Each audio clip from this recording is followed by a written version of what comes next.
OMR sheet यानी कि वो कागज़ जो प्रीलिम्स में या किसी भी ऑब्जेक्टिव टाइप एग्ज़ाम में आपको पास या फेल कराने की 100% कैपेबिलिटी रखता है। ये इकलौता लिंक है एक ऑनेस्ट एस्पिरेंट और एक ऑनेस्ट एग्जामिनर के बीच का। अगर आप ऑनेस्ट नहीं हो तो और भी लिंक्स हो सकते हैं। तो OMR शीट भरते हुए क्या चीज़ें ध्यान रखनी चाहिए, इस बारे में हम इस वीडियो में बात करेंगे। काफ़ी इंपॉर्टेंट वीडियो है ये। इकलौता वीडियो आपको प्रीलिम्स के उस पार पहुंचा सकता है। स्वागत है सिनॉप्सिस आईएएस में। मेरा नाम है कृष्णा। IIT JEE का एग्ज़ाम देते हुए मैंने क्या किया था, हर पेपर में इस तरह से मार्क करता था कि सारे क्वेश्चंस कर लिए एंड लास्ट 30 मिनट में फिल करना है। फिजिक्स में इतने कम मार्क्स थे कि गड़बड़ हो गई। अभी मैं बात करूँगा कैसे। स्टूडेंट्स क्या करते हैं, या तो अपने क्वेश्चंस को 30 मिनट के लिए लास्ट के लिए रख लेते हैं, या फिर कुछ अजीब अजीब से मार्क्स बना लेंगे। जैसे मान लो ये कर दिया, इस टाइप से कोई मार्क बना दिया या क्रॉस लगा दिया। ये सब चीज़ें करते हैं कि हम बाद में कर लेंगे, या फिर 20 से 30 क्वेश्चंस कर लिए, उनको एक साथ मार्क करेंगे। अब ये ठीक है, इसमें इश्यूज़ क्या है उनकी बात करते हैं। पहली चीज़ जो मैंने आपको बताया कि JEE के पेपर में मेरा पूरा फिजिक्स का पेपर ख़राब हो गया था, जबकि मैथ्स एंड केमिस्ट्री में all India almost highest marks थे। इशू क्या था कि मेरा एक रो कुछ ऐसी हो गई थी कि 51 का 52 में मार्क कर दिया, 52 का 53 में मार्क कर दिया, 53 का 54 में। इस तरह से पूरी एक रो 30-35 क्वेश्चन की गलत कर दिया। अब आप समझ सकते हो कि क्या स्कोर रहा होगा। और ये एग्ज़ाम प्रेशर में हो सकता है। एग्ज़ाम हॉल में हम एस्पिरेंट ही होते हैं, कितने भी 30 मार्क हाँ हो रियल वर्ल्ड में, वहाँ हम बच्चे ही होते हैं। दूसरा, प्रेशर। एक माइंड में कॉन्स्टेंट टिक टिक चलती रहती है, यार OMR शीट भी भरनी है, OMR शीट भी भरनी है।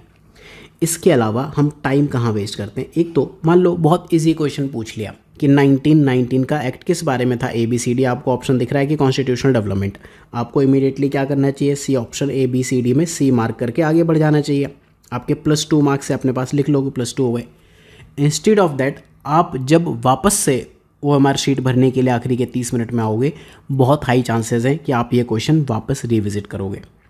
बेसिकली मोस्ट प्रोडक्टिव टाइम आपका लीस्ट प्रोडक्टिव वर्क्स में जा रहा है। पहला वर्क ये कि इजी क्वेश्चन ही हम वापस रिविजिट करने लगे, या फिर जब हमें सबसे ज़्यादा दिमाग चलाना चाहिए था, एलिमिनेशन टेक्निक्स यूज़ करनी चाहिए थी, अपनी मेमोरी का बेस्ट यूज़ करना चाहिए था, उस टाइम पे हम बैठ के गधों की तरह, लिटरली गधों की तरह OMR शीट भर रहे हैं। मैंने आपको अपना एग्जाम्पल बता दिया कैसे प्रॉब्लम्स आती हैं। एंड में मान लो कि क्वेश्चन 1 से लेके 100 तक भरने और लास्ट के 20 क्वेश्चन आपके फिल होने को छूट गए, देन व्हाट।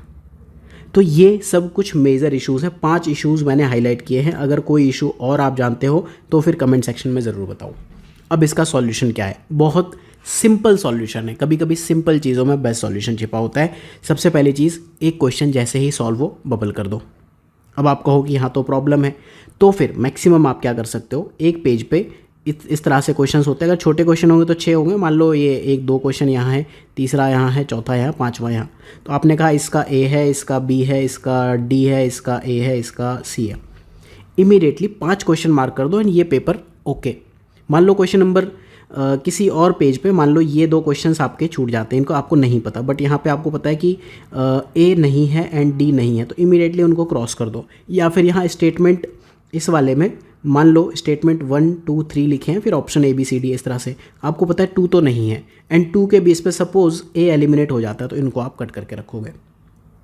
तो अगर आंसर आ जाए तो इमीडिएटली एक क्वेश्चन होते ही बबल करो, एंड मैक्स टू मैक्स आप क्या कर सकते हो, एक पेज होते ही बबल करो। अगर आंसर नहीं आए तो फिर आपको एलिमिनेट करने हैं मैक्सिमम ऑप्शंस। एंड अगर आपको समझ में आए कि ये क्वेश्चन तो मैं ज़िंदगी में नहीं कर सकता, तो वहाँ पे कट कर दो, मैक्सिमम क्वेश्चन नंबर पे कट कर दो। तो ये काफ़ी इंपॉर्टेंट प्रैक्टिस है, आपको ध्यान रखनी है। एग्ज़ाम के पहले, एक दिन पहले, मैं हालांकि कुछ भी न्यू वीडियोस के लिए नहीं कहता, लेकिन ये राउंड 0 वाला वीडियो एंड ये जो राउंड 5 वाला वीडियो है, ये 2 आप ज़रूर देख जाना, डेफिनेटली हेल्प करेंगे आपको एग्ज़ाम में।